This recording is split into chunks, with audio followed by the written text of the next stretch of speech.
Well, good evening. I'm Walter Sterling, the Dean of St. John's College, Santa Fe, as most of you know. I welcome all of you this evening to our annual Steiner Lecture, a part of the Dean's Lecture and Concert Series, which is open to the Santa Fe community as well as to our campus community. This year, we are especially pleased to offer the Steiner Lecture as part of our Conference on Liberal Education, which is itself part of our year-long celebration of the 50th anniversary of the Santa Fe campus of St. John's. The Steiner Lecture honors the memory of Andrew Steiner, an alumnus of the college, class of 1963. The Andrew Steiner Visiting Scholar Fund has the purpose of bringing to our campuses people of distinction with fresh perspectives on the work done at the college. Our former dean, Eva Brand, who offered a talk for us this afternoon, introduced the first Steiner Lecture in 1992 on our Annapolis campus. I was grateful to be present for that first lecture and for Ms. Brand's eloquent introduction. I knew Andrew, who was a classmate and friend of my father, and I spent many hours at his home as a child.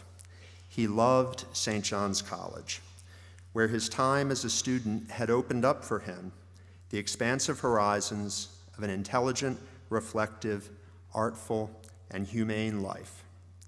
I recall him fondly as a man of gentle wit, good humor, curiosity, generosity, and warm affection for family and friends. He was a loving family man and a successful businessman, but one who clung to the sense that the best of life involved the grace of intellect, art, imagination, and conversation, all to be shared with others. There can be no better tribute to the high purposes of a liberal education than such a life. And our college continues to be grateful to his friends and family for endowing the Steiner Lecture in his honor. My colleague and a tutor at the college, Michael Golliber, will now introduce our lecturer. It is with great pleasure and with even greater appreciation that I introduce our Steiner lecturer, Dr. Roger Scruton. Dr. Scruton comes to us with a PhD in philosophy from Cambridge University, a couple of honorary doctorates, an education as a barrister at the Inns of Court London, and a long teaching career. He has authored over 40 books, a body of work that is impressively interdisciplinary.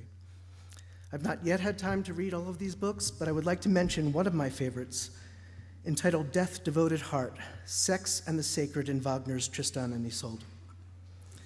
This astonishing book, through musical and philosophical analysis, allowed me to appreciate the beauty and depth of Wagner's opera like never before.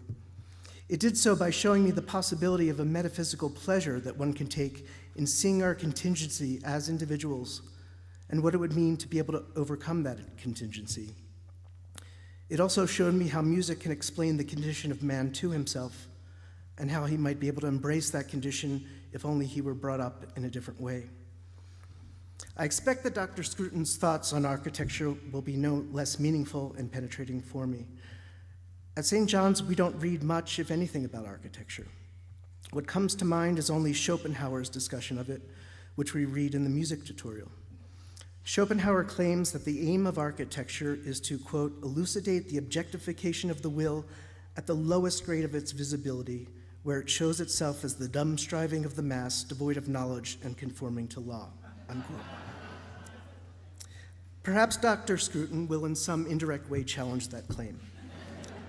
What Mr. Scruton will directly speak about, as we know from the brief description of his talk, is the importance of architecture for a humane education, one that will allow us to settle down. I find this idea intriguing and wonder if a humane education is, for Dr. Scruton, the same as a liberal education. Or is it rather that being liberally educated makes it possible for us to treat others humanely?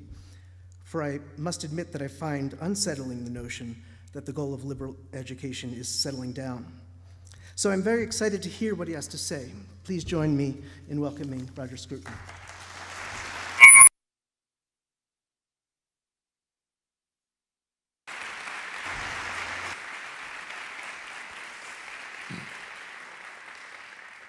Thank you, Michael Golliber, for that kind introduction. I'm very honored to be asked to give this lecture, and I'm grateful to Dean Sterling and to St. John's College. This is my first visit here, and I must say It is a most impressive institution, and if it's surprising that it's lasted 50 years, it's only because such a thing must arouse intense opposition among the semi-educated. But nevertheless, it's obviously going strong, and I wish it another 1,000 years. I chose to talk about architecture for the reason that Michael has already hinted at, that when people study liberal arts syllabus, at least as I know it, they tend to concentrate on the written word. Sometimes they branch out into music. They have the example of the quadrivium, the medieval curriculum, which emphasized music as part of it. But the visual tends to be overlooked, and in particular that aspect of the visual which is part of all of our education, the way in which we, as social beings, try to fit our environment to ourselves and ourselves to our environment. And that's what I'm going to be talking about today. So I'll begin from a definition of madness. The mad person wants a total solution, even when, especially when there is no problem. And if you think about it, it's obvious that all the most influential people in our time have been mad. Lenin, Hitler, Stalin, Mao. Just look back at their, not just at their deeds, but at their writings, and you will find unmistakable elements of paranoia. But it's true too in architecture. Gropius, who founded the Bauhaus, Le Corbusier especially, the architectural guru of the interwar years, right down to the starchitects as they're called today, like Libeskind and Richard Rogers. And I'll give you an example here of Le Corbusier's plan for Paris. There it is. There's the solution. But the question is, what was the problem? Well, here is the problem. Normal, natural human beings in a beautiful, humane environment. Clearly unacceptable. Now, as you know, Le Corbusier's plan was never put into action, although he put a great deal of pressure on the mayor of Paris to put it into action. He was finally able, during the war, when he was architectural advisor to the Vichy government, to impose it on the citizens of Algiers by overruling the mayor of Algiers, but he never got much of it built. But what did happen is, well, I'll show in a minute, is a first attempt at putting it into practice. Now, this brings me to the topic of humane education. What should it be? Obviously, we must learn not to be mad. This is the hardest thing, because this is the most tempting solution to life. A madman doesn't have to communicate with others. He communicates only with himself. There's no limit to his schemes. All he needs is the means to take over the world. Sometimes people withhold those means, but other times, rather too often, they provide them. So a madman, to overcome this madness, the first thing to do is that we must understand boundaries. There are boundaries in conduct, in thought, in feeling, in relations, beyond which we should not go, or at which we must ask at least permission to go. And humility consists in the knowledge of these boundaries. We try to adapt our behavior and our way of life to the fabric of the actual. And you saw a little bit of that fabric with that old boy on his bicycle in Paris. And in literature too, this is what we learn. We learn to sympathize with other forms of life, with other people, with other thoughts, and we learn not to play God. Professor Ricks made a very useful distinction yesterday between identifying with someone and sympathizing with them. He complained that his students only responded to a work of literature when they could say, "Oh yes, I identify with that." But of course, identifying with something means transgressing the boundary. It means going across from your realm into the realm of the other and to a certain extent extinguishing him. Real sympathy means maintaining the boundaries while also recognizing the validity of what's beyond them. And in literature, this means understanding things like the right word, the right phrase, the right way to express a feeling or to engage with another person. And this is shown in dialogue. The great writers are those who can manage dialogue. And in architecture, it's shown to some extent with the experience of the right texture, producing the texture of the city, or the texture of your room, the texture of your house. And this is the little bit of Paris that did suffer from Le Corbusier's mad scheme. It's not his scheme, but it's the same idea.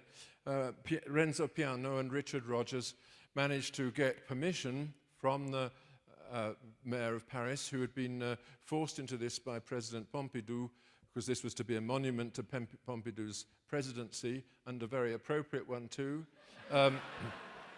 which is the Centre Pompidou in Paris, which is supposed to be a kind of palace devoted to the arts.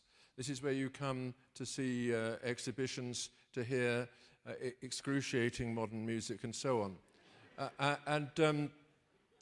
Of course, it has its defenders, but none of them live in that part of Paris. So,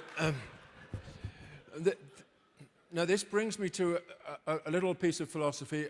Already, Eva Brown, in her excellent talk this afternoon, touched on some of these questions. In our ordinary reasoning and thinking about things, we distinguish means and ends.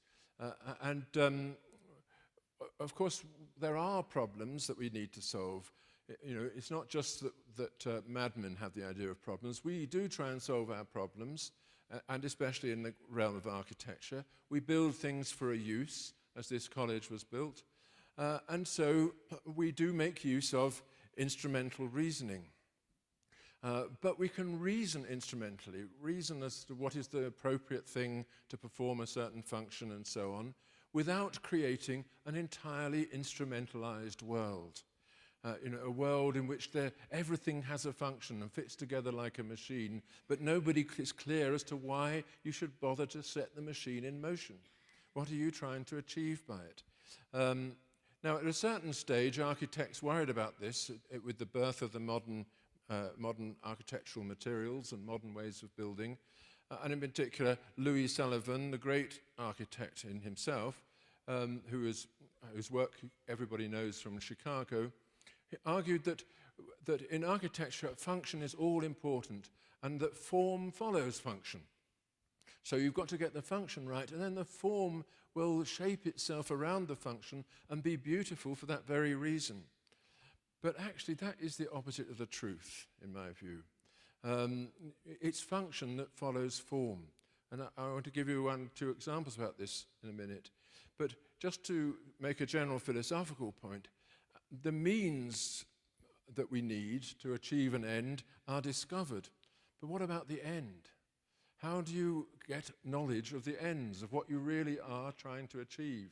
This is surely part of what education is supposed to be giving us, a sense that some things are worth pursuing, other things not. A sense that when having achieved those things that are worth pursuing, we have arrived at a goal which casts credit not only on us, but on the whole process which led to this conclusion. And ends are very difficult things to teach. They're not so much discovered as revealed. They're revealed in art, they're revealed in religion, and they're revealed in our personal lives and in the whole realm of intimacy and love, which each of us tries to create for himself. But unfortunately, when we concentrate purely on function, we create a world without ends, the purely functionalist city. And that is what Rogers and Piano celebrate in that work that I just showed you, this thing. It's a world in which even art is a machine. Here's just to illustrate the point. I show you the distinction between means and ends in London. There are 2 buildings in the foreground and 3 crammed together in the background. The 3 in the background are clearly devoted to a function, harboring as many office workers in a state as near to suicide as possible for as long as possible. The function is clear, but there's nothing to them apart from that function, and the result, of course, is total ugliness. They're a blight on the city. On the left-hand side is the Bank of England, built for a function, but actually with all kinds of other things going on in it now, but built in particular with an eye to the street, a long colonnade on the street which keeps the atmosphere of the city in place, the texture of the city, without destroying it. On the right is the old Stock Exchange building, another classical building. Neither of these can be demolished because they are obviously national monuments and very beautiful. Interestingly, the Stock Exchange building no longer harbours the Stock Exchange. There's a rather wonderful restaurant inside, offices and other functions, and the thing is moving on all the time. And it's a very good illustration of the fact that in this case, function follows form. There is the beautiful form, and people try to find functions to fit it. The buildings in the background, when their function is ended, they will have to be demolished at huge financial and also environmental cost.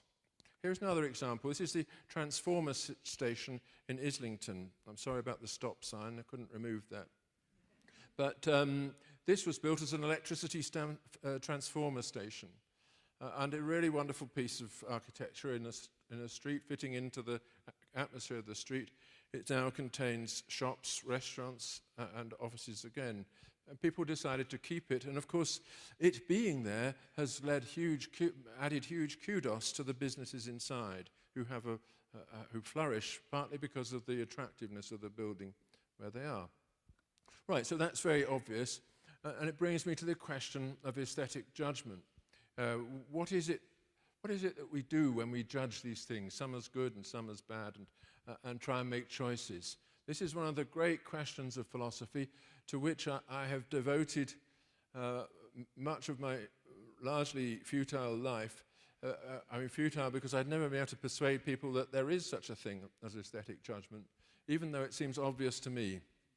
But in the 18th century, when people first began to take an interest in this, they made a distinction between the beautiful and the sublime. They said that there is an aspect of the human condition which causes us to make these judgments of things and say that we like this, we don't like that, we want to be with this, we don't want to be with that, and so on. But they weren't all the same kind of judgment. Sometimes people judge things as beautiful when they are serene and welcoming and comforting. Sometimes when they're frightening and wild, like an open desert or a storm at sea. We can't call them beautiful, but we still find them aesthetically appealing, and we call them sublime.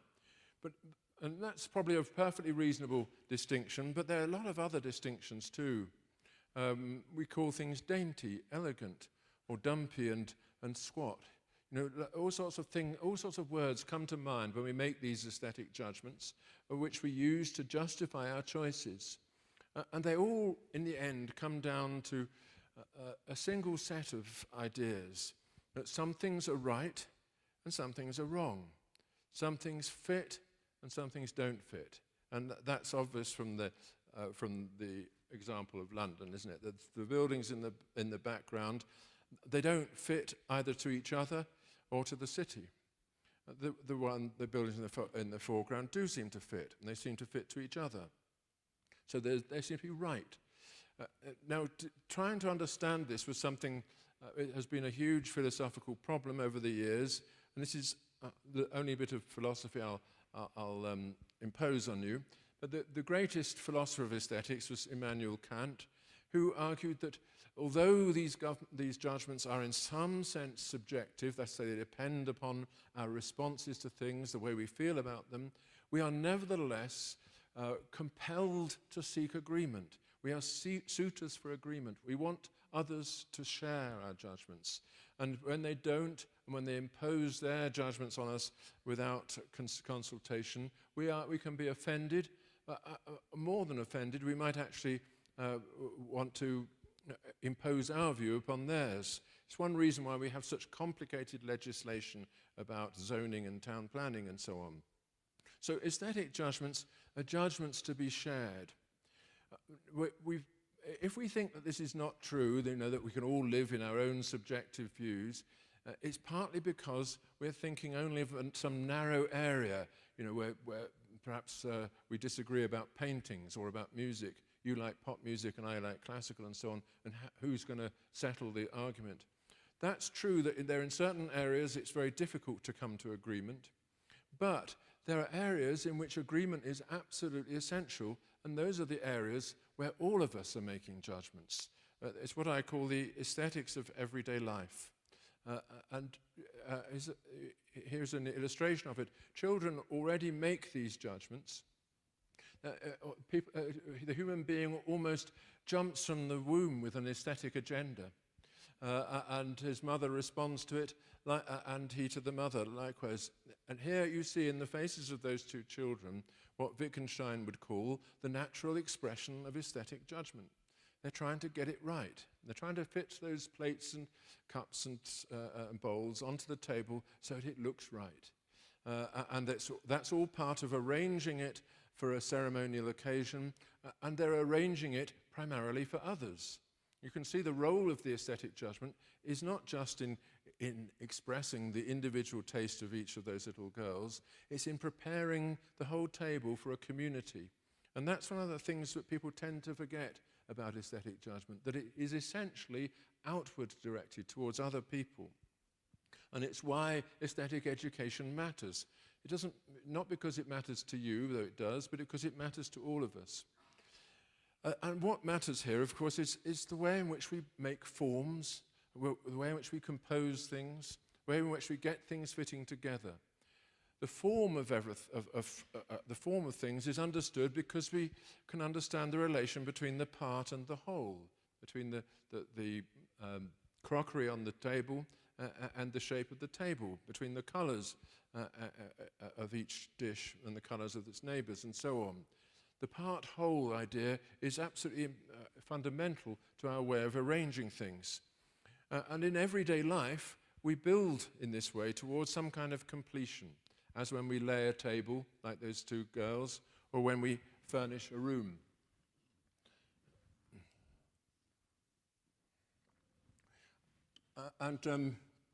We do this by creating forms, but these forms become apparent only through the light, the shade, and mouldings. This is something I'm going to go on to in a second.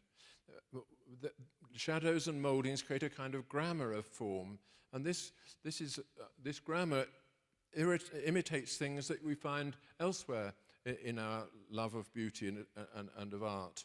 In every area of aesthetic judgment, we look for some kind of regularity, convention, rule-guidedness that enables us to judge. And those little girls, they have a mathematical sense of how things should be arranged on each side of the table and where the object should go. And they're putting things together according to a grammar that they've learnt, partly through being taught and partly instinctively. Here's an example of a form without grammar. This is Edmonton Library, an architectural masterpiece of recent years, where you see fluid forms which have no obvious part-whole relation to each other. They are simply wrapped together and dumped in the street. This is a very famous example of a deviant grammar. This is Michelangelo's staircase in the Laurentian Library, where he uses all the forms of Baroque architecture, or Mannerist architecture, and uses them in completely eccentric ways. You will see the columns that are embedded in the wall standing on consoles, those little rounded things that stick out of the wall, as though they didn't need to be held up by anything in particular. And the staircase flows all over the place. But nevertheless, it has an extraordinary atmosphere of both serenity and energy. And people used to teach architecture so that this basic relation of part to whole and part to part was part of the discipline. This is what aesthetic education was for architects in the 19th century. This drawing comes from a textbook used at the Pratt School in New York, which shows, obviously, components of a Tuscan column and how they fit together, how the cornice, how the architrave fits on the capital and so on, but drawn in such a way that the student also learns how the light falls on it, where the shadows are cast. And part of the education was to learn to draw those shadows. And there's hardly an architect today, I think, who could actually draw the shadow on a Corinthian capital in the middle of the day. This is something that requires, 3 months of learning. But it is essential to knowing how the parts fit together. And this is one reason why mouldings matter. This is just a very simple example of a door surround. You'll see these all over architecture in America, right up until about 1950. And you can probably still get from the timber merchant these kind of mouldings if you want to put them around a door. And it is the right way to put things around a door because it creates a proper edge. And the edge is not created by the wood, it's created by the shadows. And that's something, and those shadows have to be themselves sculpted in this way. They are, as it were, created by the coming together of parts. Just to illustrate this, this is a Gothic moulding, obviously, where you see exactly how the Gothic architects used this in order to articulate their buildings and make them glow with a sort of inner life. But that life comes, of course, from the light that falls on them. And here's another example, a very ordinary example. This is a wall on the left-hand side I'm particularly pointing to, which is in Prague, and the wall of the garden of a palace, where you see what would otherwise be a huge and rather ugly expanse tamed by moulding, by the cornice along the top, and a string course down the middle, and a tiny little lamp sticking out at one place and a little door at another. All of this gives it a sense of being a composition and not just a block. This was carried over, it's familiar to all of you from Manhattan, all of you have been to Manhattan, where the architecture that was used to build that city in the 19th century was entirely influenced by what architects learned in school then, which was exactly composing things in that way. No serious architect would say that this was done correctly, and of course the absurd fire regulations have made it rather hideous in one respect. But even so, you can learn to block out the fire escapes and still see those rather gay and elaborate Corinthian columns holding up irrelevant cornices all over the bottom of Manhattan. Interesting enough, although of course these are very rough and ready things, they do illustrate the difference that is made by a bit of aesthetic education. The difference being that these buildings are now protected. And not only are they protected, but they have a different function just about every 10 years. They can change use because, as I said before, function follows form. Once you have a beautiful form, people fit their life into it. And although this form, as I say, is very ordinary in many ways, there's hardly a person living in Manhattan who wouldn't like to live in one of these. And this is rather contrast. This is an example from Zaha Hadid, our most famous British architect of Iraqi origins, who creates form without that composition of part and part. This is obviously never been built, designed at a computer, and designed really in the spirit of a motor car. It doesn't stand up. It wants to fly. It has an unsettled character. Now, if you imagined a whole city built like that, you would realize that not only would the architecture be unsettled, but the people would be too. And here's an example of seriously unsettled architecture, which is the MIT building in in Cambridge, Massachusetts, built by Frank Gehry, which sort of speaks for itself. It is an extremely interesting building, of course. Nobody can deny that it's interesting. It's very eye-catching.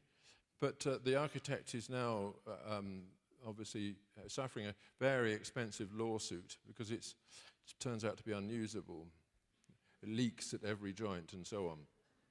Here is another example from Norman Foster, the City Hall in London, which is a kind of great blob of jelly thrown down by a giant child, which has landed in the middle of the City of London, which is carefully designed so that nothing could possibly sit next to it.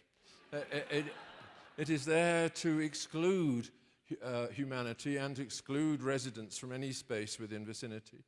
But there you are, there it is. And again, of course, you can't imagine the function changing. It contains civil servants who turn up there every day, I assume. Right, now, why have we had this sort of imposition of all these extravagant forms, and why have we lost that old education in architecture? Were we right to have that old education? Should we have held on to it? And are these new forms really to be preferred? Aren't they more appropriate to the times in which we live? Well, one of the arguments that's constantly made in this area is the argument from genius and originality.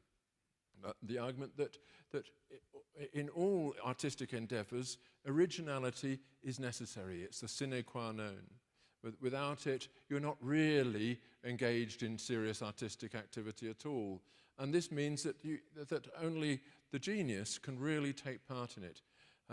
This idea, again, has its origins in the 18th century, was very influential in the philosophy of Kant, that art is the realm where genius is sovereign. And without genius, somehow you haven't entitled yourself to enter that domain. And that might be true that in many areas genius is required. But there's an argument put forward very eloquently by T.S. Eliot in his famous essay on tradition and the individual talent, to the effect that although this is absolutely true that the original talent must be there, otherwise the tradition will die, so must the tradition be there.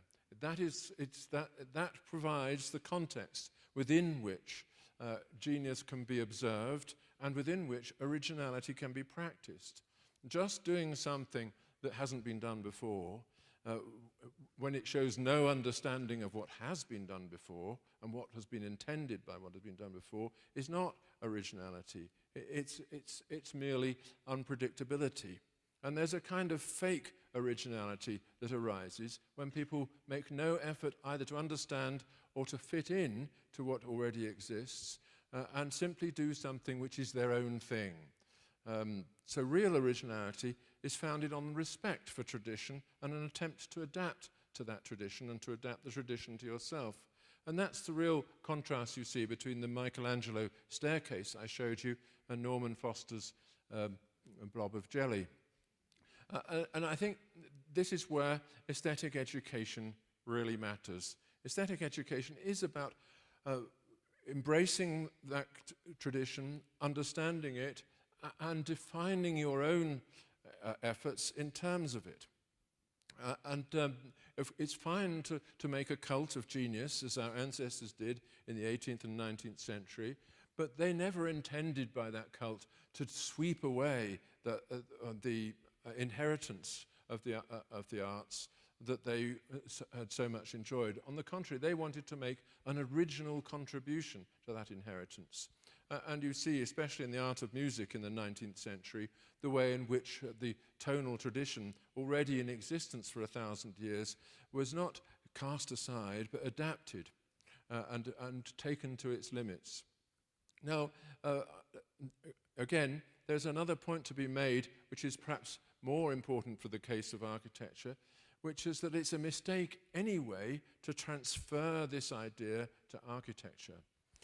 The mistake is precisely that architecture is a practical art. It's there to fulfill functions. We all need it to be done, and all of us take part in it. Okay, most of you are no good at it, but all of you have probably built a garden shed or put up a shelf. You've all offended your a roommate by something or other, and had to realize that you didn't yet know.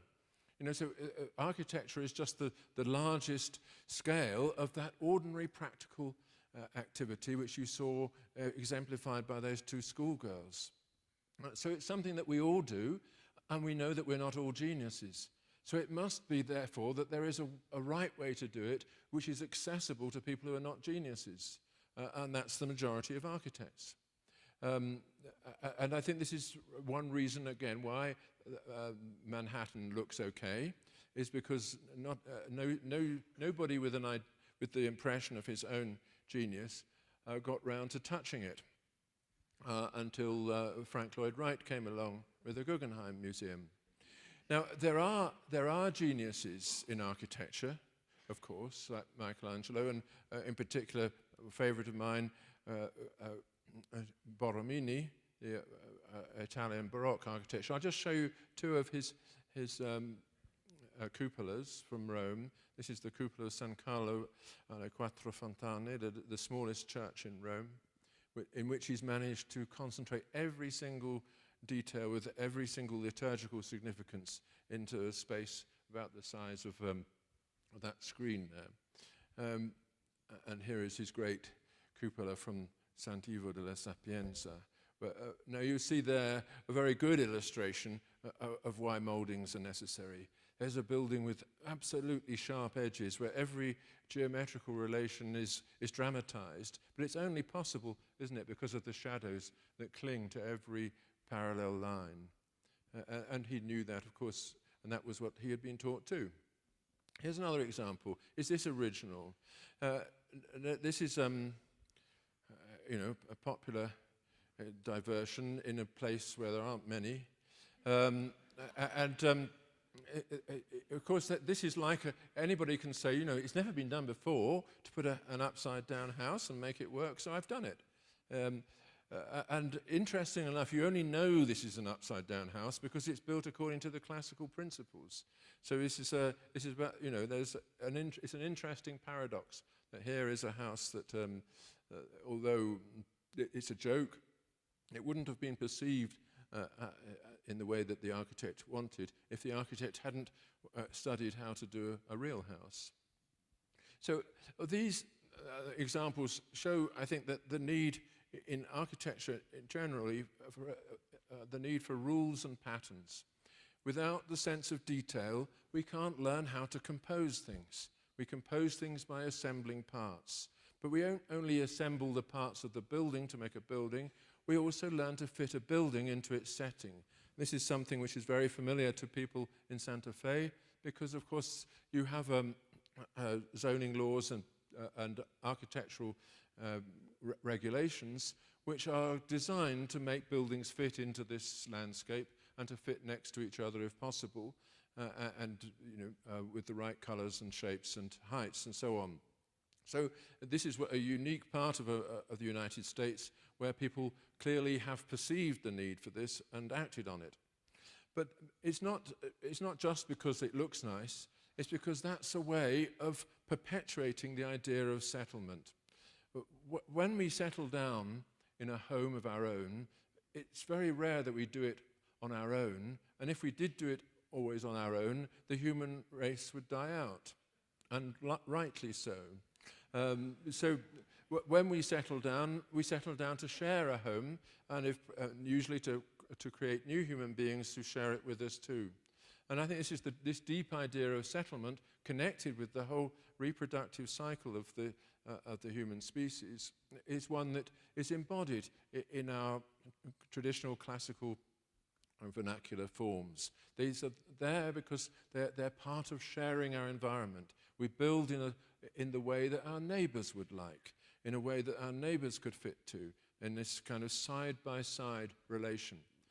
But at a certain stage, largely under the influence of the madman Corbusier, people started thinking in another way, in terms of a kind of horizontal, horizontal lines which stretch forever. And they arose a kind of tyranny of the horizontal. It's very easy to build horizontally if you're using reinforced concrete and steel girders and so on. And this became the norm. And here on the left-hand side, and not a very good picture, I'm afraid, this is a street in New York. There you see fairly normal piece of modern rubbish in the horizontal style. There's hardly a vertical line in it, or if there is, it doesn't mean anything, compared with quite a lot of verticals which harmonize on the right-hand side. When my family was in Manchester, the family from which I came originally, they were a working-class family who lived in slums like this. This is a Birmingham slum, which is one of those which has escaped the health and safety regulations and is still standing. And there you see a long terrace of houses on a nice curve, entirely composed out of vertical parts. And okay, it needs a bit of gentrification, but it looks okay. But over most of the United Kingdom at a certain stage, people started tearing these things down and replacing them with the horizontal style. This is Tower Hamlets in London, long streets in the air. There are a few sort of vertical struts, but basically all the movement is from left to right. Here it is on the street. You see no people in the street, just dustbins. And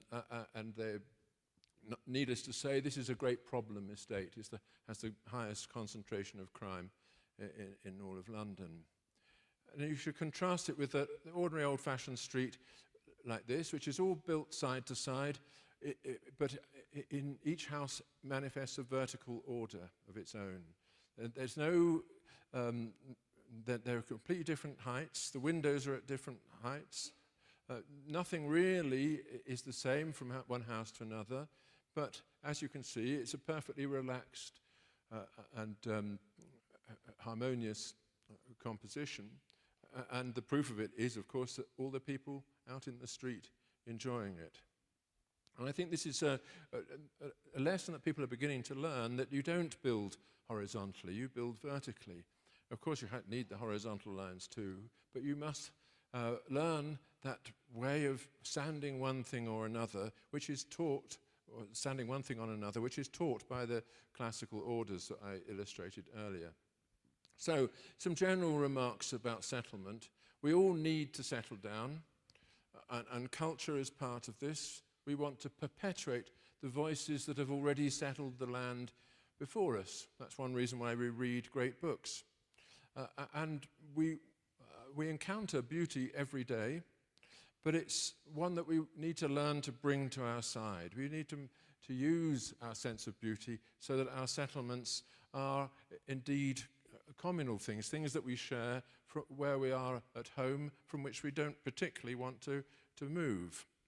And in a genuine settlement, we're in a position to make a gift of both of the buildings that we make and our life in those buildings, a gift to the stranger as well as to the friend.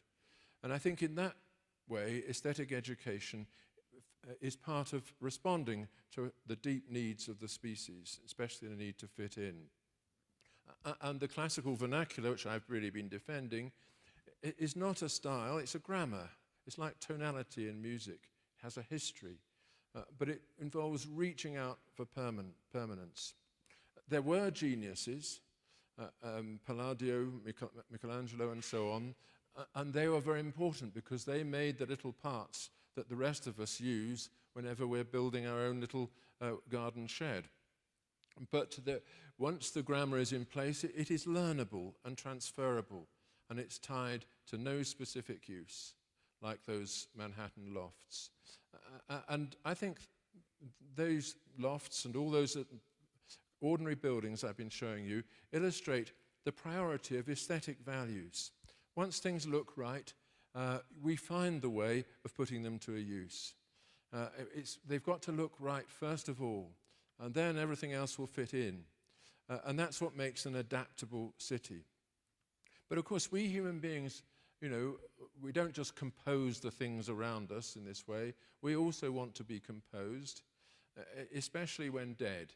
I think all of us want to leave this life in a fairly orderly way and be remembered as something that's not a particularly chaotic example of human existence.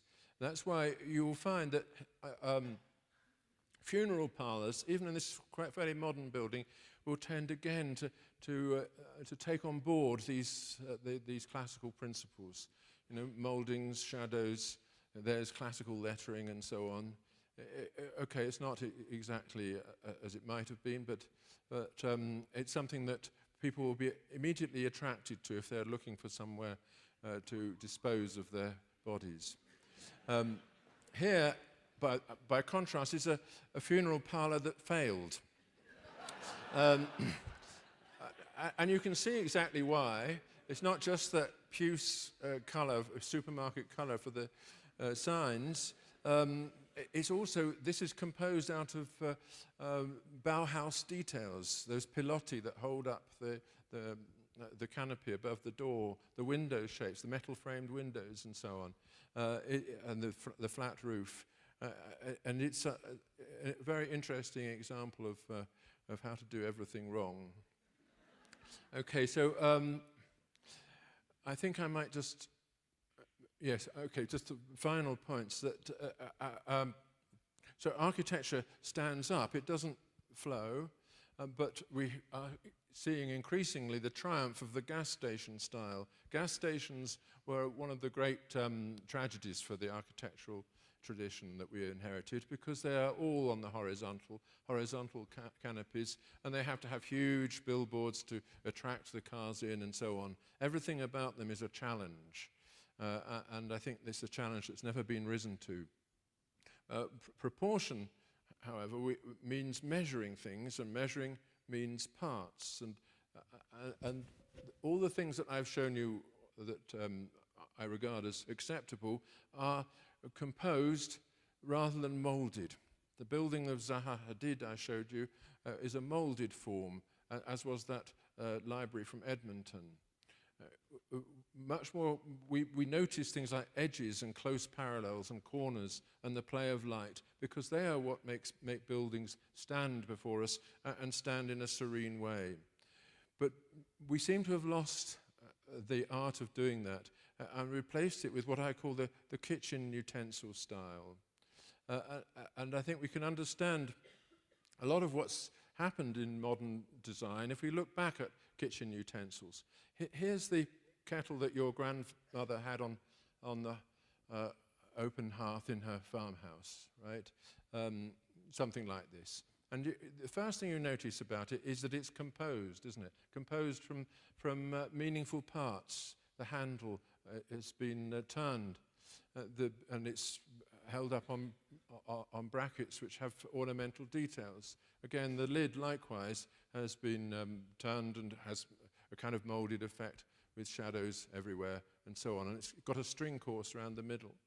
It's like a little small-scale version of what a classical architect would produce.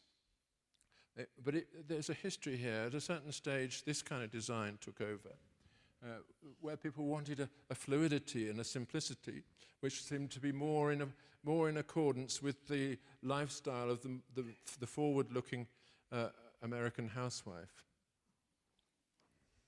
This wasn't Granny's kettle.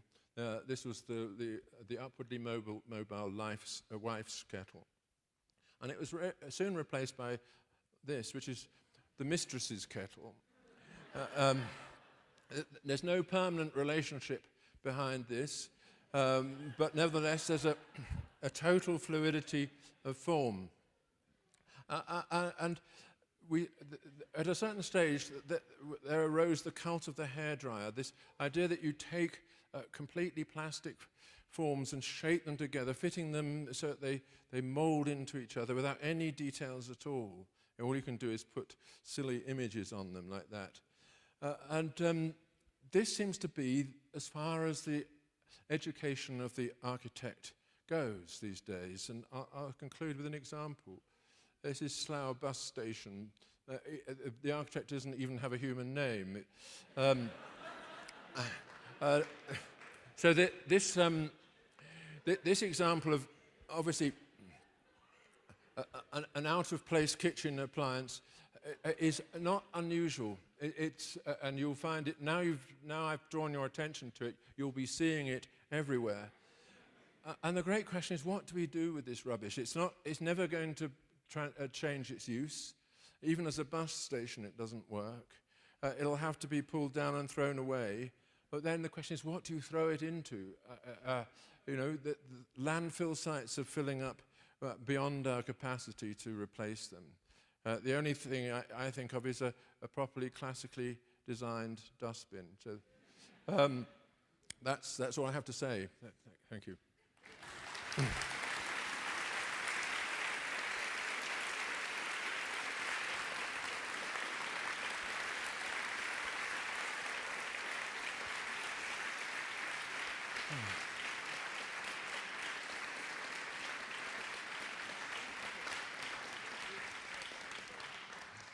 We're going to take some questions now.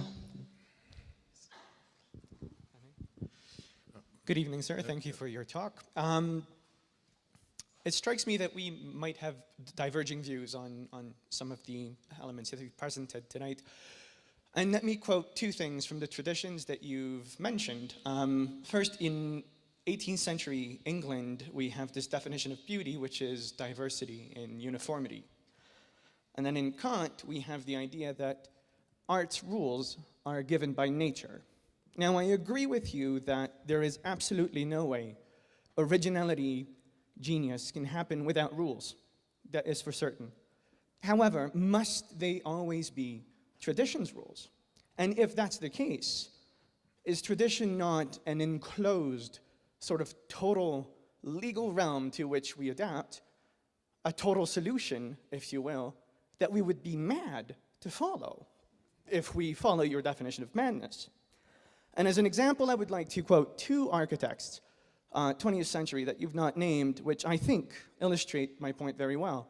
Gaudi in Barcelona and Frank Lloyd Wright, whose, in both cases, their works were influenced by nature, yet answered to the settled and social nature of humanity as well, but questioned the tradition in important ways. So knowledge of the tradition is important, but it's not sufficient to account for beauty. Right, well, that's a very good and complex question. And what I would say in response, obviously you're coming from the philosophical angle. The first thing I would say is that rules in architecture are, you could put it in Kant's way and say they're given by nature. A better way is to say that they are the byproducts of successful solutions. The classical style is not a body of rules laid down a priori. It's something, it's the, if you like, the resume of inherited knowledge. So it doesn't work like a convention, and it doesn't constrain like a convention. It can be adapted and pushed in new directions. And I think that is exactly what was happening at a certain stage. Frank Lloyd Wright is a very good example of some of the principles I've been talking about, because he was somebody who was utterly clear about the need for close parallels and the need for shadows and so on, and the need for forms with which people felt at home and so on. It's a very eccentric architecture, however. You can't imagine a city built by Frank Lloyd Wright. You can imagine expensive houses for extremely wealthy people in the countryside, which is what he was most adept at. And I think, Gaudi, of course, is a very interesting example too, but he is, again, someone he arose out of the native Gothic and Baroque traditions of Spain and did his own thing, and it fitted in.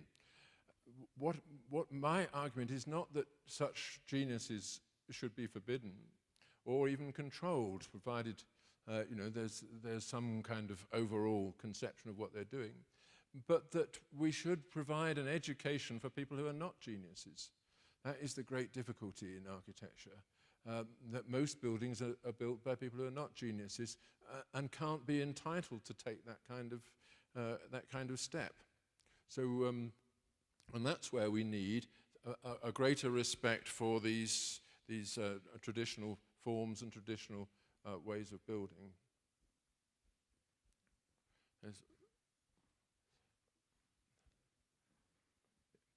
I haven't got a chairman, so don't blame me if I ignore you.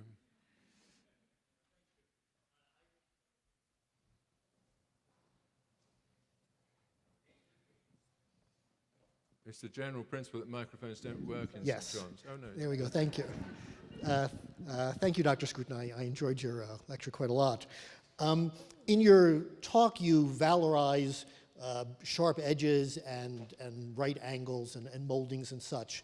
And you also briefly give a nod to the local Pueblo style, which I'm not a local. This is my first encounter with the Pueblo style, and I'm really quite fascinated with it.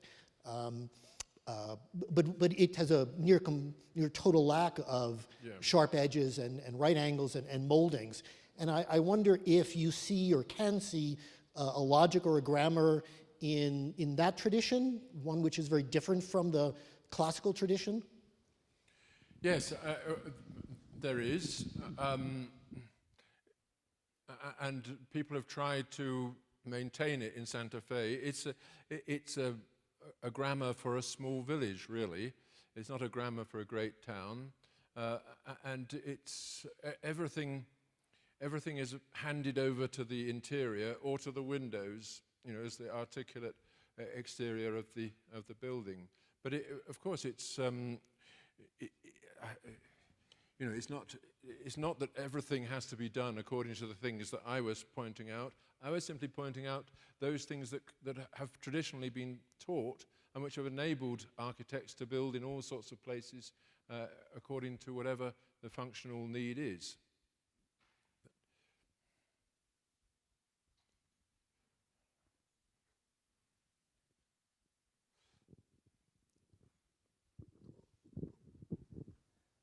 I'm just hoping to. I would like you to say more about the connection between beauty and settling, and specifically, I'm wondering if there's any sense in which you think that beauty might be or should be unsettling.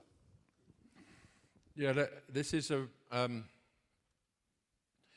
one reason why those 18th century philosophers distinguished the beautiful and the sublime. They didn't necessarily put it in quite that way, but they recognized that there are things which we find intensely moving and important in the way that beautiful things are, which are nevertheless unsettling. So those are the sublime things that, as it were, point out to us that we're not really at home in the world. And like the great storm at sea, the huge mountain, and so on, and likewise in art, there are there's tragedy as well as the ordinary narrative forms of art, and tragedy has an essentially disturbing quality. So it's absolutely true that our aesthetic sense isn't only devoted to the idea of settling down, but what I would say is this, that if we don't settle down, nothing else really comes across to us. It's only through being settled down that we can be unsettled, and that the sense of beauty is a fundamental element in the gestures that are required to settle down. It's a way in which we adjust the appearances of things so that I and my neighbors can share them. You know, beauty is all about appearances, and appearances really matter. If you create appearances which nobody feels comfortable with, then they're going to move on. So that is one of the functions of the sense of beauty, in my view. And the aesthetic sense is wider than the sense of beauty, and the sense of beauty itself depends upon that deeper thing, that distinction between right and wrong that we make when assembling appearances for ourselves. Where are we with the microphone? Thank you, Dr. Scruton. This was great tonight. I guess the one question I had, looking at all the modern buildings, contemporary buildings that you pointed out to us, the thing that was most powerful to me in a way was their shapes, obviously, and the things you were pointing out, but also their monumentality. And I'm just wondering whether there's something, in a way, more egregious about what in what you're pointing out when the buildings are monumental as opposed to when there's a kind of smallness. And the most recent example of a kind of David versus Goliath battle between two modern buildings was the MoMA dismantling of that small, what is it, American Folk Art Museum in Manhattan. And needless to say, that small museum suddenly had all these supporters, even though that was also a very contemporary modern building. Maybe it had more verticality, I don't know. But I'm just curious whether there's something about the monumentality versus smallness. No, you're right. I didn't say anything about scale, and of course I should have done. The gentleman who asked me about the Pueblo style here was obviously referring to something that makes sense only in this sort of kind of miniature, these miniature forms in a landscape which absorbs them. If you put a great concrete block on one of the hills here, I imagine that all the residents of Santa Fe would feel exactly like you would, like the New Yorkers felt about demolition of that museum. Scales. Again, I would say this: that scales have to be composed. You have to build up to those huge things out of parts which are independently significant. This is something you see very beautifully achieved in the Chrysler Building in New York. That's a building which stands very high, well, very high for its time, but it stands on the street, and it's entirely composed out of meaningful architectural parts, which are echoed all the way up the building and also in the interior, and it's, as it were, a respectable citizen of the street. Its scale becomes horrifying when it has no detail to illustrate the way it's composed.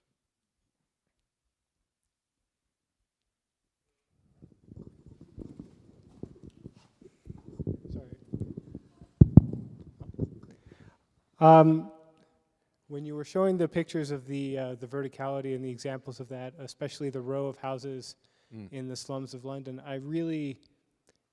it really brought up for me an association with really the uprightness of the human form. And I was just wondering if that's something that informs classical style as you understand it, and if so, can we generalize some kind of aesthetic principles from the human form itself? Right. Thank you. Well, that's a good point. It goes back to the point that the gentleman raised at the beginning.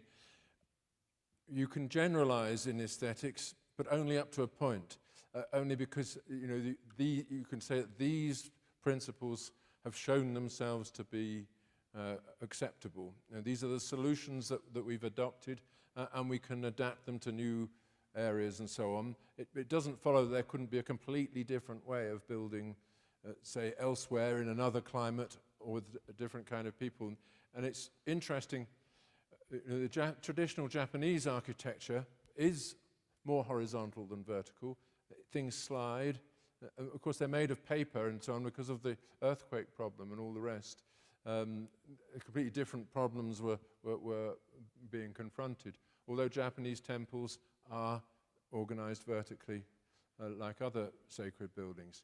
But it's true that the classical architects that I've been referring to did begin their training by drawing the human figure, and it was accepted from the Greeks onwards, and certainly by Vitruvius, that you understand the column by understanding the way that people stand. That this is the translation into stone of the standing figure, and it should have the elasticity and the readiness of the human body, and that's something that you do see once you get used to it.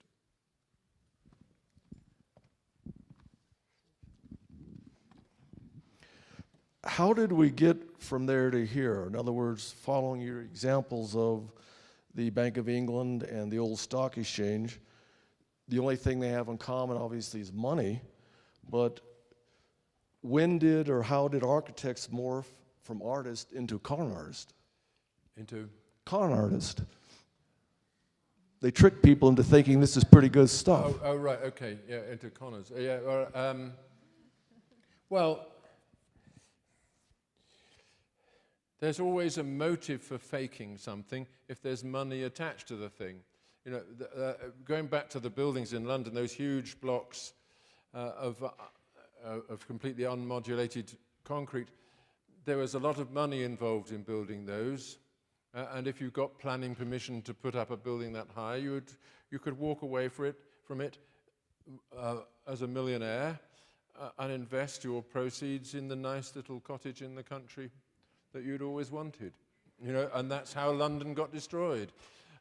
And one of the things that the Prince of Wales has been very concerned with is how to create a new kind of architectural education so that architects don't even propose such things, you know, so that they come up with a scheme which is designed to fit in with the city, to express its dignity and so on. And obviously that is the way forward through education, but money gets in the way. And if you reward uneducated things, you get uneducated buildings, you know. There's two people in the front here. Oh, right, sorry. Yeah. I just wanted to ask, how does form follow function when existing structures change their use? Well, it doesn't. That's what I'm trying to say, that function follows form. Once the form is there, as in that example I showed you, remember, of the Islington transformer station, the form is there and perfected, and people love it. The local council said that's got to stay. And the functions follow it. They are adapted into it. So the shops have to be fitted inside that form, and the restaurants and so on. And they're incredibly popular, the shops and the restaurants, because it's just a nice place to be. And we shouldn't be, it's just an example of illustrating the fact that we adapt our means to our ends, which is how it should be, and not our ends to our means.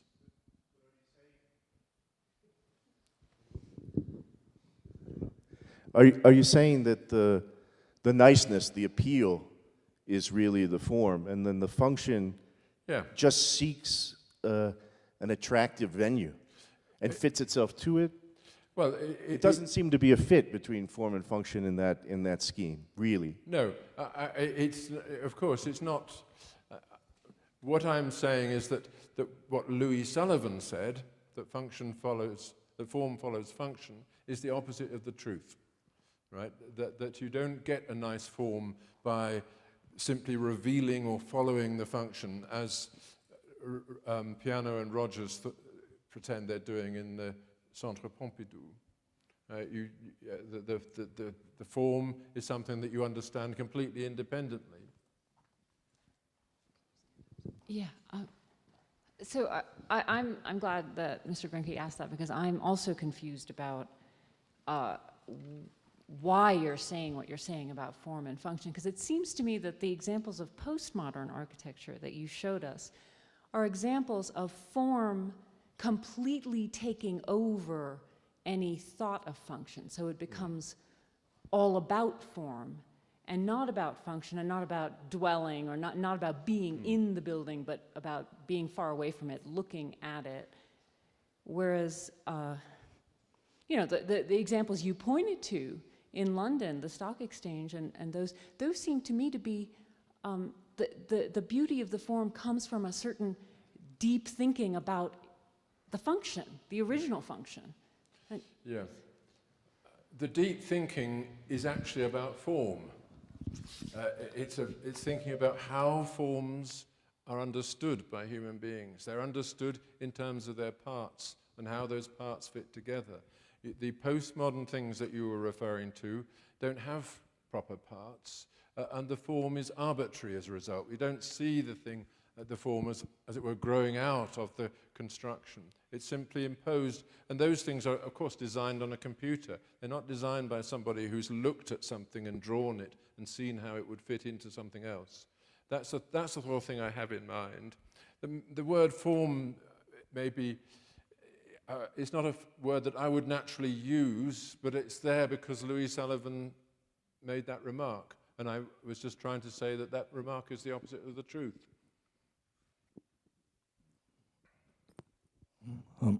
Mr. Scruton, can I ask you to say more about architecture and death, or settling down and death? Because I remember you talked a lot, or you dwelled on the fact that the funeral homes fail or succeed based on the aesthetics of how they how people die. They don't want to end and be remembered as living a chaotic life, and that seems to me and which is very interesting for me, because when I ask people my age or young people who live in cities, and they prefer to even though they prefer to live in cities when they're young, I ask them, what are you going to do when you get older or when you retire?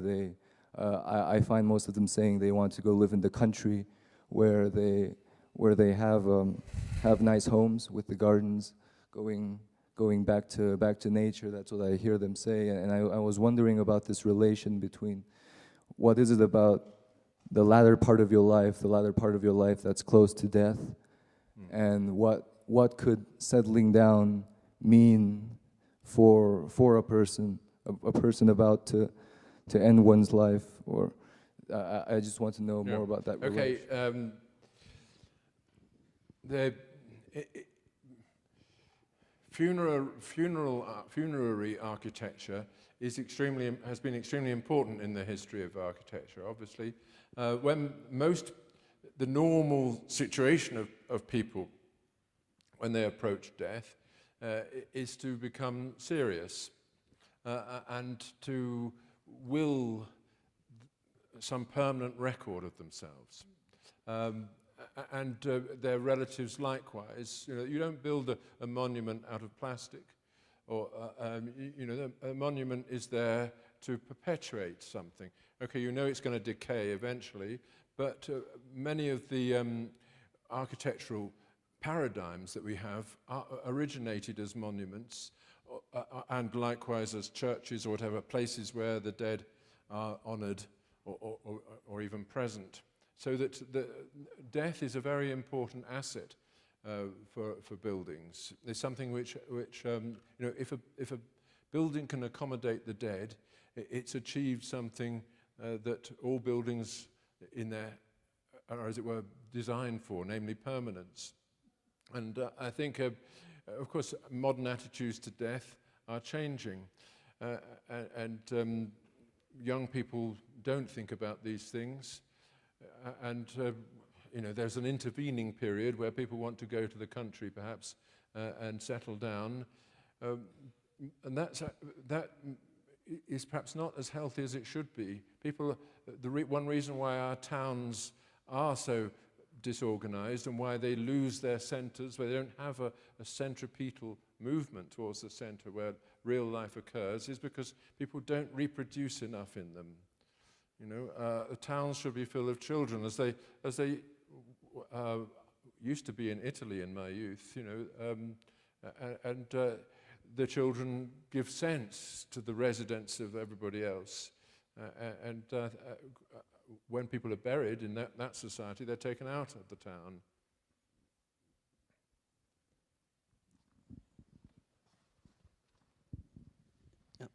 Thank you for your lecture.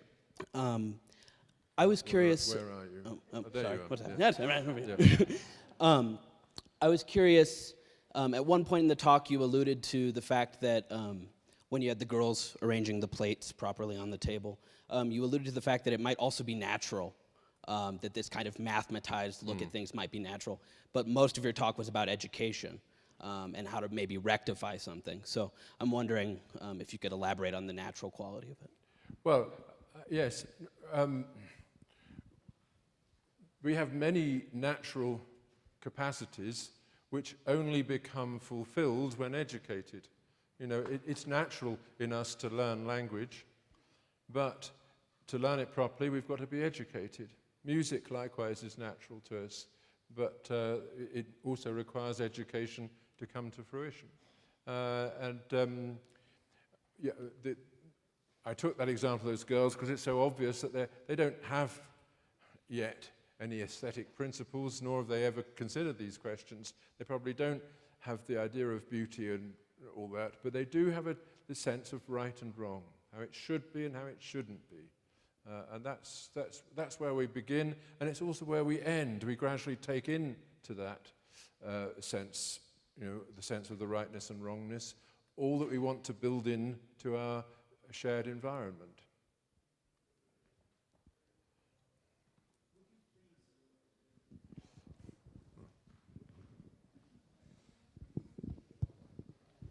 Would you please comment on the concept of form following function as a necessity, utilizing the Las Vegas Strip as an example, which, in my view at least, listening to your talk, is the exact example where form does follow function, where it is necessary, and where, as a result, the end result is implosion. Yes. Well, you won't be surprised to learn that I've devoted quite a bit of my life to avoiding the Las Vegas Strip, so I don't really have any authority to talk about it. But I'm sure you're right. Are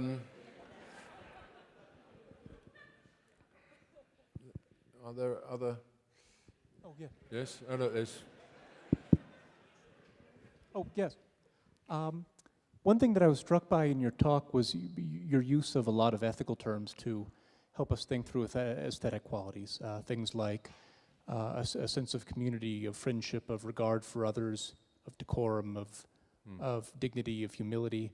And I think it's interesting the ways in which aesthetic categories help us reflect on ethical categories. But I also don't think it's the case that there's a one-to-one relationship between the two, that things that are aesthetically pleasing are always right, good, and just, but they sometimes are. Maybe the categories help us think about one another. So I wondered if you could talk a little bit about the ways in which aesthetic categories in art and architecture around us help us think through ethical issues as well, and that those areas of overlap.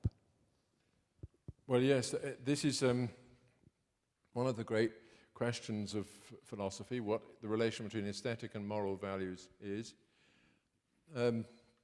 You can't get far with exploring the aesthetic value of something without falling into the arena of ethics. You're bound to be raising questions about in the case of architecture, about the humanity of the environment that it creates, about you attribute to it qualities of, say, of restfulness, or the opposite, that it is challenging in some way, it's energizing. All these words automatically come into your mind when you try to explain what it is that you like or dislike about a building. And in using those words, many of them metaphors, you're making connections between a building and the rest of your life. How you, as it were, receive the Lebenswelt, the world of life in which you live. And the same is true, of course, of literature and music. In all the arts, if you want to get beyond the first observations about how a poet uses a certain word, as to why he should put that word there, you're straight away in the middle of a state of mind which calls upon you to evaluate it. Is it sincere? Is he having himself on, etc.? To what extent should I or should I not sympathize with this particular presentation of the poet's ego?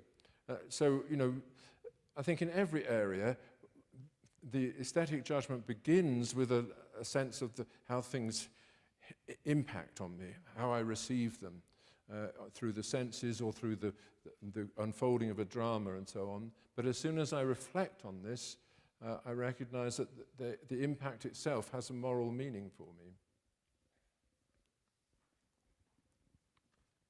Hello? Sure. Hello. Related to, I guess, that question is, how and why do aesthetics judgments change? And then I guess to follow it up would be, when should it? Well,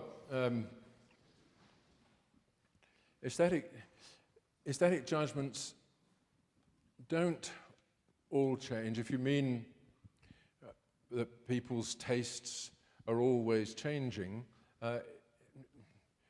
there are huge movements of taste, of course, in the history of culture. But there are also the permanent monuments which are always attributed a significance, even if that significance isn't quite the same from generation to generation. Like the poems of Homer, of course, and the things that you read in the Great Books program. They're there because they have stood the test of time. And I think there are things in our nature which are permanent and are addressed by those works of art. They address what those aspects of us which couldn't change without everything else changing. Now, of course, perhaps everything else could change too. Maybe the internet has made everything else change or something. You know, people come up with all kinds of views like that. In the everyday aesthetics, the aesthetics of architecture, clothes, decoration and so on, things change much more quickly because, of course, they change with the changes in everyday life. They are very much on the surface of everyday life. And that's why this problem has arisen, the problem I've been talking about, the problem of how you should educate the architect, because we've lived through a period of rapid change under the impulse of forces which are not aesthetic, mostly economic or simply the effect of madmen, you know, and that. So that raises the question for the first time. It wasn't ever raised before. This question of how an architect should be educated, it was just obvious. You look at the examples and you move on from them. Thanks so much. I have to say that when I look at buildings like the ones that you showed, the modern architecture, I feel kind of like a crazy person myself because I'm like, this is terrible. Why did you let this be built? And so now I know I'm not alone. I appreciate that a lot. So I guess my question is, so you showed a lot of classical architecture and Victorian architecture, and then some of the examples of like the blobs and the, you know, kind of horrific jumbles, which were like usually considered modern architecture. What do you think about, like for example, the Public Library in Chicago, which is a postmodern architecture that takes the moldings and shadows that you talk about and has verticality, but then it actually makes a pastiche of those. Yes. And it ironically, just to describe this public library has a roof that has moldings that look like seashells, but they're enormous. They're just like hundreds of feet tall, and so it's a pastiche on these like classical moldings. So I just wonder, just your aesthetic judgment on kind of that branch of postmodern architecture. Thanks a lot. Well, my gut reaction is that facetiousness should never be accepted, and it shouldn't be accepted in things which pretend to permanence, like public buildings. Public buildings should not be facetious, they should be dignified. And especially a library which represents for us everything that's most serious in our inheritance. But maybe over the years people will get used to it. I think that moment in architectural history when postmodernists took all the classical details and put them in the wrong places, I think that has gone. You know, it was there partly because architects had realized that modernism was not popular, so, and people wanted these details, so they decided to put these details in, but as it were, in an abusive way, just to show their contempt for the ordinary person in the street. Thank you. And thank you. What you say provokes a kind of line of questioning which begins with a quizzical thought. Would any genius want to live in or settle in something that a genius architect had provided for him? And the line also fans out, if what you say is true, which I think it is, then it would be very characteristic of a philosopher if he ever built a building or if he described in his works and treated architecture. In one case, I think of Descartes with the metaphor of flattening everything and replacing it, maybe the first Le Corbusier. But then I want to ask you what you think of Wittgenstein, the building he did in Vienna. Right, well, that's really two questions. There are examples of geniuses who have built houses in which they have lived. I think Frank Lloyd Wright is one of them. Le Corbusier never managed to live in anything he built, nor has anybody else, as far as I know. Mies van der Rohe, likewise. Wittgenstein's sister, for whom he built that house, never managed to live in it. It became the embassy of an Eastern Bloc communist country. But actually, everything that I said in this lecture is something that Wittgenstein would have agreed with. He didn't like the classical idiom, but he was totally of the view that there was such a thing as an architectural education to do with getting things right and fitting things together and getting parallels to match and creating shadows and so on. So he was the kind of clean modernist whom a classicist would admire, probably. But you know, his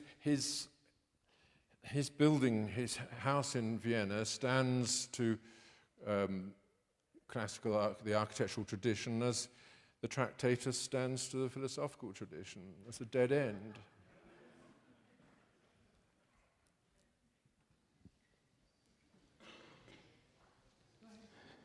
Hi, I'm over here. All right. Okay. I'd like to revisit the idea of monumentality and the way that you describe, say, the blob in London dominates the space around it. And whether that might be an attempt to force people to enter the feeling of being somewhere else. It might be an attempt to have a different and illuminating experience. But whether that might be in ignorance of the possibility of encountering the other with sensible boundaries in a more congruous city. Well, the explanation of the blob in London is complex. It was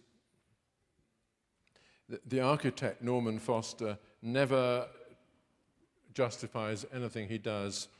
He only insists that it should be done and should be noticeable.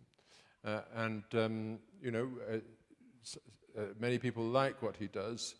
That particular thing, I don't know why it was built as it was, but you know, its appearance speaks for itself. I think one should contrast it with the sort of the large buildings that we know from the past, which stand out and seem to elbow everything away from them, and the great problem that people felt they created. Well, the most important example is St. Peter's in Rome, when Modena had really finished working on, well, he hadn't never finished, but he got that facade really in place, and Michelangelo had done his dome. It was so huge, the city around about it was dwarfed. Nobody knew quite what to do about it, but it had to be joined in. It had to be somehow brought down and modulated into the tonality of the surrounding city. So Bernini was asked to build that colonnade, which is one of the great architectural achievements, which totally integrated St. Peter's into the city of Rome, and would still do so were it not for the fact that Mussolini opened that great street in front of it. Hi, thank you for your lecture. You talked briefly about art being something that reveals the beautiful or the sublime, and I guess I'm assuming that we're thinking of architecture as being a type of art that can do that. And I'm wondering if we can talk briefly about the relationship between function and beauty then, and what role, if any, the fulfillment of a function plays in the expression of the beautiful, and then I guess if functional types of art like architecture would then be fundamentally different than others in their ability to reveal beauty? Well, this is a very complex issue. Often we find purely functional objects beautiful, but usually we do so when their function has been lost. You know, people collect old tools and often put them up on their wall, things that were made purely for a function and were never regarded as beautiful by the people who made them. But nevertheless, they strike us as beautiful because there is, as it were, the memory of a function in them, and that memory is translated into aesthetic values. It's as though the ghost of people past is still present in the object, and that is very characteristic of the aesthetic attitude generally. We see, as it were, haunting things, the people who can no longer use them, and I think so. Functional objects often acquire a beauty by losing their function. It doesn't mean that they don't have the beauty when they have the function. There are those objects which are beautiful because they are so functional, or whose beauty is so tied up with their function that you couldn't separate them. Aeroplanes being the obvious example. I've struggled for years with my little sketchbook to design a classical aeroplane, and it's never worked. Something about the moldings that gets in the way of the hydrodynamics or the aerodynamics.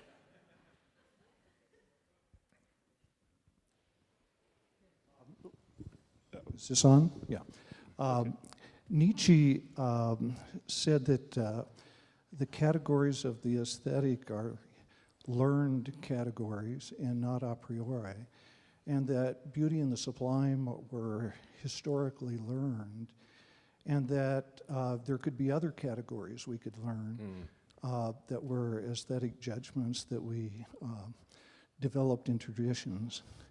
And in fact, he proposed the interesting and the boring as aesthetic categories.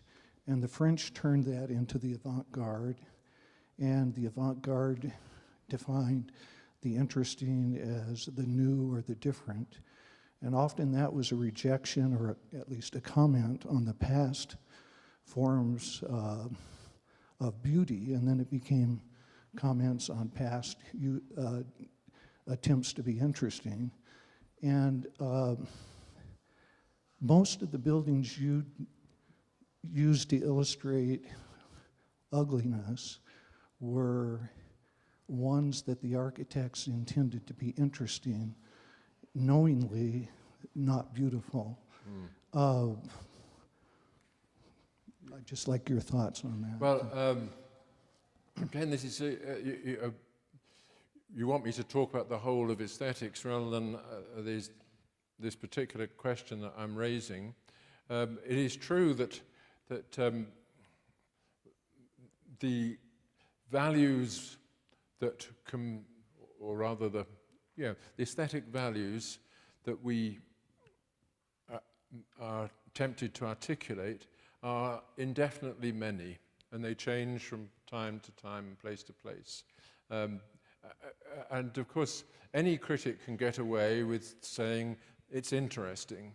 And there are a lot of things that are interesting to look at, crucifixions and so on. and which one would want to say should not be looked at. I don't mean painted crucifixions, but the Roman games were a spectacle in which people took a strong visual interest. And we nowadays would say that they should not even have occurred, and that the interest was wrong because it was an interest. You know, you should turn away, as St. Paul would say. But at the same time, we know that the aesthetic frame of mind, the frame of mind with which we try to appreciate what a thing is for us in our experience and as it presents itself to us, that frame of mind is indispensable to us.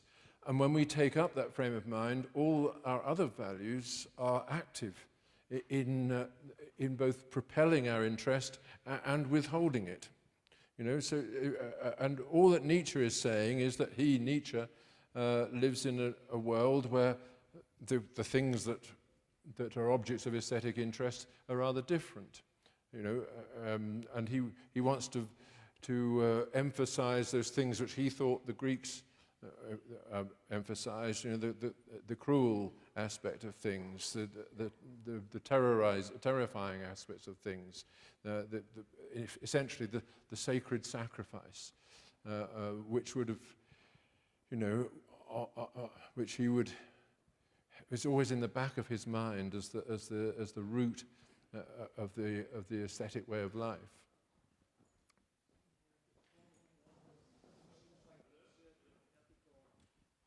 Hang on, there's somebody else. We can't go working on forever. I think it's getting like the last movement of Haydn's Farewell Symphony anyway. Yeah. So just one more question. Okay. So how many of the problems that are caused by non-genius architects are due to a lack of skill? And how many of these problems are due to being sort of forced to channel a grammar of power, economic, scientific? And how would you sort of empower architects to take more control over their work? Gosh, I don't know. I would round them up, though, and terrorize them, and by forcing them to sit through this lecture. And they wouldn't be the same again. So that's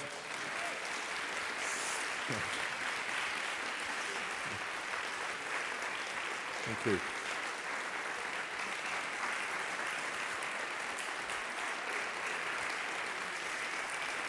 Oh, great. Thank you.